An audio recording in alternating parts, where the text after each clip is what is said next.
dibentak, udah diusir, udah dikibulin. Sedih banget. Perjuangan demi satu kertas yang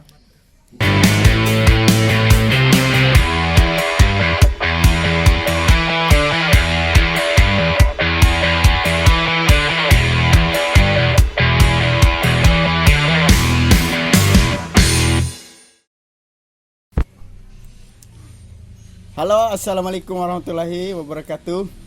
Sobat Bongkar in the Sky yang dimanapun kalian berada, kabupaten yang dan di Kota Bima, khususnya anak-anak yang populer, yang hits, yang semua kalangan pastinya. Silakan menonton. Jadi pada sore hari menjelang malam ini kami sedang kedatangan narasumber atau guest star, yaitu salah satu founder, pendiri dari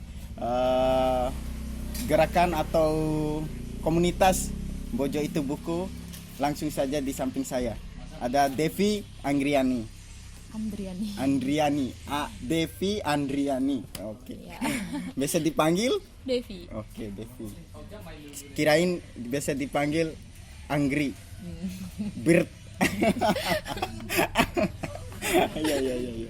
Oke. Ini kan kita kali kedua ini kan. Iya, kali kedua. Bertemu ngobrol-ngobrol yang sebenarnya ini seputaran dunia apa namanya? Keilmuan, dunia pendidikan, pengetahuan. Dan di pertemuan pertama itu ya cukup sih kagum sih. Kim sendiri melihat sosok dari Devi ini, Ya. jadi support, kagum, udah bercampur aduk. Ini aktivitas keseharian Devi sekarang nih ngapain aja? Ya, Sekarang. aktivitas hari-hari sih untuk saat ini kerja di Dinas Perpustakaan Daerah sebagai event organizer ya, IO-nya Perpustakaan Kabupaten Bima. Dan Sabtu minggunya paling masih dengan komunitas ya, bisa dibilang komunitas COVID-20, kreator, filmmaker dan YouTubers Bima Dompu. Ya, untuk keseharian setiap pekan itu dulu sih kerja, terus sama komunitas COVID, MIB-nya masih dihandle sama anak-anak. Oh, gitu. Tapi untuk tadi kan kerja di dinas, itu dinas yang kota atau kabupaten? Dinas daerah itu kabupaten, Kak. Oh, daerah. Daerah kota. Enggak nyambung kota. Ya. Oke. Tapi biasanya ini kan ini yang menarik nih. Seseorang yang selalu struggle atau ikut nimbrung dalam dunia perkomunitasan, ya. Biasa saya sebut gitu. Itu tuh biasanya anak-anak yang memang suka berinteraksi, suka ngobrol, suka bertukar pikiran dengan teman-teman atau satu sama lain. Tapi untuk seorang Devi sendiri nih, gimana sih? Apa yang menarik Devi untuk ikut atau terlibat dalam komunitas atau perkumpulan? Dulu saya sendiri itu orang yang minder. Ya, saya orang yang pendiam, minder. Insecure. Bahasa gaul Enggak, insecure. ya, saya dulu itu orang yang minder, pendiam, nggak banyak bicara. Tapi saat itu saya lihat postingan teman saya, Ang Ampau, di Facebook. Dia memposting foto dengan anak-anak sambil memegang buku. Itu menurut saya menarik banget gitu loh. Kalau saya bisa, kenapa enggak gitu. Akhirnya saya menghubungi teman saya, kakak kelas intinya ya, kakak kelas lebih tepatnya. Saya menghubungi dia, ini apa, komunitas apa, ternyata MIB. Dan di samping itu memang saya sangat menyukai anak-anak sih. Jadi saya cukup tertarik dengan dunia anak-anak gitu. Terus yang ini tertariknya sama anak-anak sehingga yang jadi salah satu faktor yang mendukung Devi untuk bergabung dalam komunitas gitu. Iya. Salah satunya anak-anak. Iya.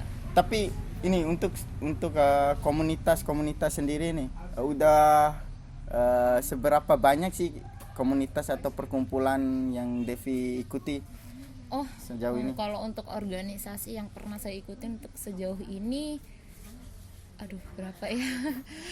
Belum nyampe 10, belum nyampe 10 kayaknya. Belum Oh, nyampe lumayan banyak juga. 10. Iya, alhamdulillah. Boleh sebutin apa namanya, perkumpulan atau organisasi apa aja itu? Ada kelas inspirasi, Mojo Itu 1, Buku, 2, ada apa lagi ya? Covid, ada ini apa ya? Aduh, saya lupa. oh ya pokoknya banyak lah. Ada. Pokoknya Ya, ada. banyak. Iya. Banyak. Tapi ini kan banyak nih fokus apa namanya, organisasi atau perkumpulan gitu yang komunitas yang Devi geluti. Apa enggak geluti. Apa enggak terkesan ribet enggak sih untuk membagi waktu satu sama lain, misalnya ada kegiatan nih di apa namanya tadi organisasi ini yang ada kegiatan hari ini bertabrakan Enggak sih. satu sama lain, atau ada 3 organisasi atau perkumpulan yang bertabrakan, gimana sih pernah kejadian, terus gimana cara membagi waktunya? Pernah sih. Kayak bertabrakan organisasi satu dengan organisasi lain tuh pasti ada, cuman bagaimana caranya kita memilah mana yang lebih membutuhkan kita dan mana yang tidak gitu. Di situ kita harus memilah gitu. Dalam artian misalnya rapat yang ini untuk kegiatan minggu depan, rapat yang satu kegiatan minggu ini. Nah, kita harus pilih, kamu harus pilih yang minggu ini atau minggu depan. Kalau minggu depan masih ada waktu, kenapa minggu ini kita nggak yang ke satu? Lebih memprioritaskan waktu yang memang mepet dengan kegiatannya. Ya bagus. Tapi ini sosok Devi sendiri ini dikenalkan, kita hasil ngobrol waktu pertemuan yang pertama kan, itu salah satu juga pendiri dari pendiri dari Mojo Itu Buku. Salah satu pelopor lah. Iya, pelopor. Kira-kira bisa diceritain nggak itu asal muasal atau Singkat. Awal mula itu saya harus mendirikan ini nih karena terketuk hatinya di sini gitu misalnya. Oh ya, itu sebenarnya pendirinya MIB itu ada dari kelas kejuruan agama di Mandua, jurusan agama itu namanya Rizal Anas, Ahmad Fauzan, Nur Halifah, Putri sama Imal. Nah, mereka nih yang awal-awal ngediriin MIB ini dari hasil ngobrol pintar lah, kalau kita bilang ngobrol pintar, lesehan gitu di kelas gitu kan. Mereka ngehadirin salah satu komunitas literasi juga di Kota Bima ini. Dalam artian mereka berpikir, kok kita nggak buat perpustakaan kecil aja ya gitu. Akhirnya mereka ngumpulin botol bekas, botol, sampah-sampah plastik. Sampah-sampah plastik mereka kumpulin, mereka timbang. Nah, kan kebetulan di Mandua saat itu lagi ada kas buat sampah plastik. Jadi dijual di situ, hasil penjualan sampah plastik ini kita buat beli buku-buku dan perlengkapan lainnya gitu. Terus itu saya kan waktu itu tertarik di saat umur MIB baru 2 bulan. 2 bulan 3 bulan saya baru masuk di MIB. Saya ikutin kegiatan setiap hari Minggu itu kita buka lapak di lapangan Serasuba jam 6 sampai jam 9 ya.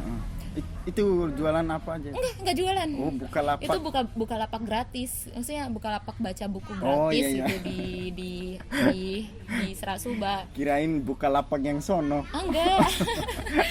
Enggak. Oke, lanjut. Itu kita buka lapak baca buku gratis. Itu Lanjut. dari jam persiapan anak-anak itu jam 5. Sebenarnya jam 5. Mm-mm. Jam 5 persiapan buku-buku, bawa buku dari sekretariatnya kita yang ada di Waki sampai ke Serasuba, baru kita gelar tikar, terus tata-tata buku lah gitu. Nah, alhamdulillah respon dari orang-orang yang ada di sana, aktivitas di sana itu baik. Jadi nggak kerepotan banget, malahan kita senang.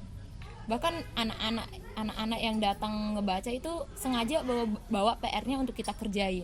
Oh iya. Setiap Jadi, hari Minggu pasti gitu. Setiap hari Minggu pasti ada murid yang bawa buku untuk kita bantu ngerjain PR-nya mereka. Iya. Dan kita udah biasa dipanggil ibu guru. Ya ibu. Ibu guru, pak guru, kita udah biasa, dan kita tidak pernah melarang anak-anak untuk memanggil kita dengan sebutan itu. Dalam artian kita tidak malu bahwa umur kita masih kecil tapi sudah dipanggil ibu guru, itu tidak sama sekali. Malahan kami itu sangat senang, wah saya udah jadi ibu guru gitu. Betul, Walaupun umur kami masih kecil waktu itu, masih kelas 1 SMA atau 2 SMA gitu.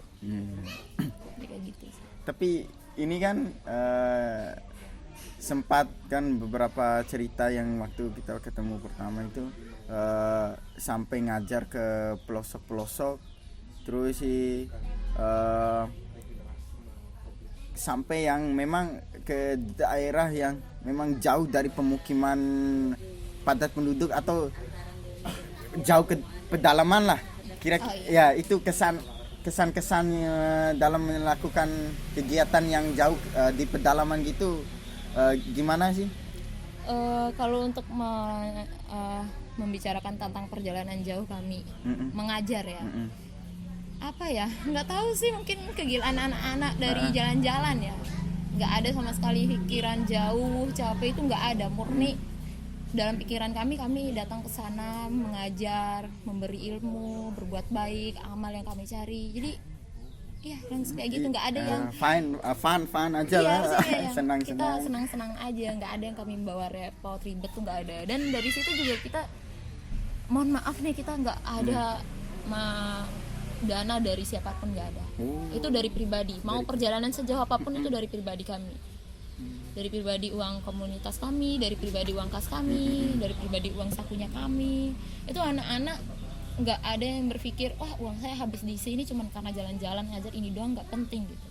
Tapi dalam arti kami selalu memberikan pandangan, dek, kamu hidup mencari amal gitu.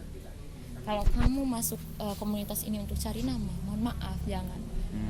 Kalau kamu masuk komunitas untuk membuat diri kamu lebih bahagia dengan membagi ilmu, ya silakan, ayo kita jalan gitu. Jadi sejauh apapun kita jalan itu kita syukurin dan kita nikmatin aja setiap perjalanan, sehingga perjalanan yang kami tempuh itu tidak terasa jauh.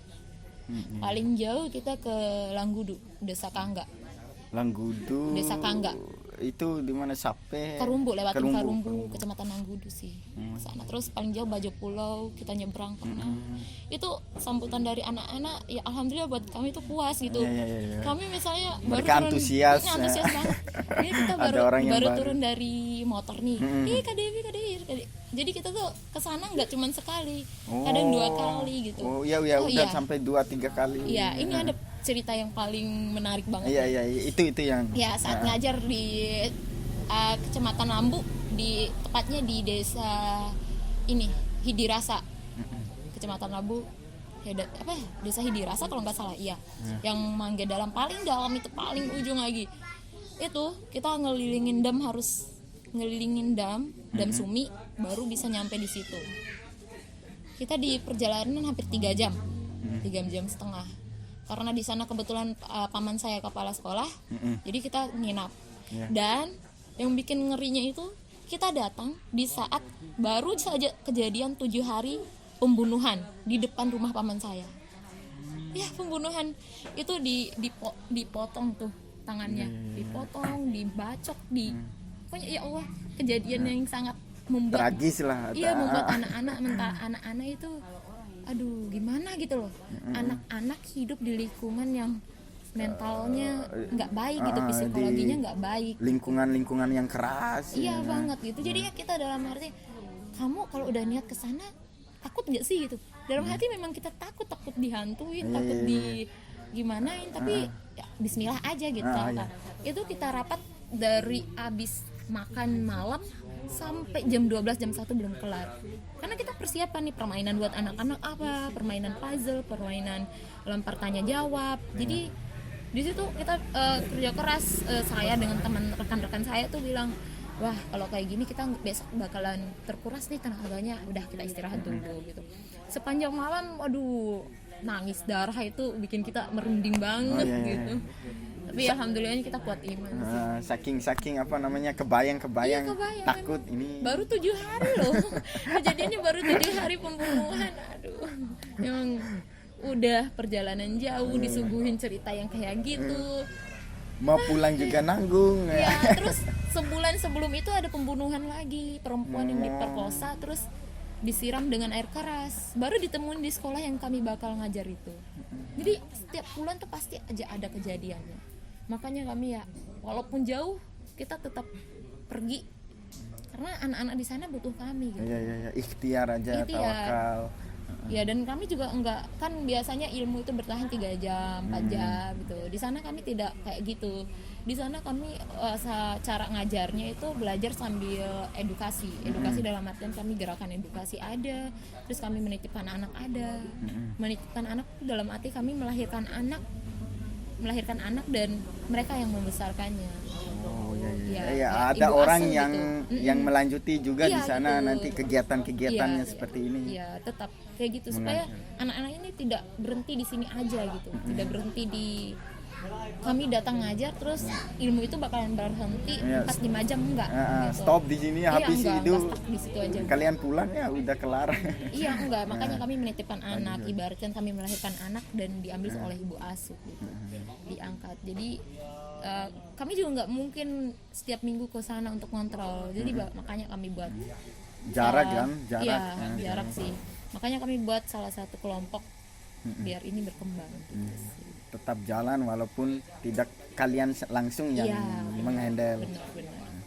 Tapi itu untuk usia anak-anak yang ini kalian ngajar itu ada batasan nggak sih? Ini SMA mulai TK sampai SD atau ada batasan-batasan atau umum semua orang? Pasti sih. Kalau kami datang ngajar itu umum semuanya. Tapi iya. ada guru-guru masing-masing. Misal seandainya saya di SMA atau teman saya di SD atau teman saya di TK, pasti ada kayak gitu. Oh, dibagi ke per kelompok. Divisi-divisi Oh, ada. per divisi. Enggak kita membatasi ini untuk anak SD, ini untuk anak TK, enggak. Jadi kita panggil garap semua anak-anak biar belajar. Dan buku-buku yang kami bawa pun tidak mentok buku anak-anak. Oh, iya, pasti iya. ada buku dewasa, novel, fiksi, terjemahan prosa itu ada semua. Buku-buku pergerakan. Iya. Iya gitu. Gitu. Tapi ini kan biasanya ya apa namanya budaya-budaya membaca di yang ada di kita ini kan makin lama makin terkikis Ya, minim karena banget. perkembangan Benar, zaman kan. benar. Orang-orang lebih memilih walaupun dia baca tapi lebih baik baca di lewat gadget. Iya, benar. Terus nggak sampai habis gitu. Iya, Kan mengikis seiring perkembangannya. Tapi khusus di daerah-daerah pedalaman gitu, usia-usia yang kayak remaja ke atas gitu, tingkat untuk membacanya masih ada nggak sih atau gimana? Oh iya, maksudnya yang kalau kita itu tergantung daerah-daerahnya sih ya. Tergantung daerah-daerah. Yang ada daerah yang alhamdulillah walaupun sangat dalam tapi pendidikannya atau minat bacanya itu alhamdulillah memuaskan. Tapi Ya. ada juga yang tidak terlalu jauh tapi Minat malah bacanya minat kurang. bacanya kurang gitu. Bahkan untuk berbahasa Indonesia aja mereka nggak bisa gitu. Sampai Ada. gitu. Iya ada. Jadi kita kesana tuh kayak orang Minum dulu. Ya ya. Terima kasih, Mas. Jadi kita di sana tuh kayak turis datang terus ditranslate. Ngerti nggak sih? Pak, padahal bahasa Bima loh. Dari Indonesia ke bahasa Bima itu ditranslate sama warga sana. Oh, segitunya Segitunya. saking minim. Jadi makanya kita berpikir, wah, ini benar-benar penelitian yang cukup gimana gitu. kadang kita sebagai anggota komunitas juga sedih kalau lihat kayak gitu kan. Fenomena yang mengkhawatirkan ya. Sangat, aduh, ini bakal jadi generasi bangsa. Bahkan Iya. itu orang tuanya punya rencana anaknya ini nggak ngelanjutin sekolah. Ada tuh di satu daerah. Karena Buat apa sekolah kalau nanti bakal sama aja cari uang kan. Mending bantu saya di sawah ini tuh Pak, ada di Bima. Dan saya juga dengarnya kaget, wah parah juga nih ibu-ibu gitu loh.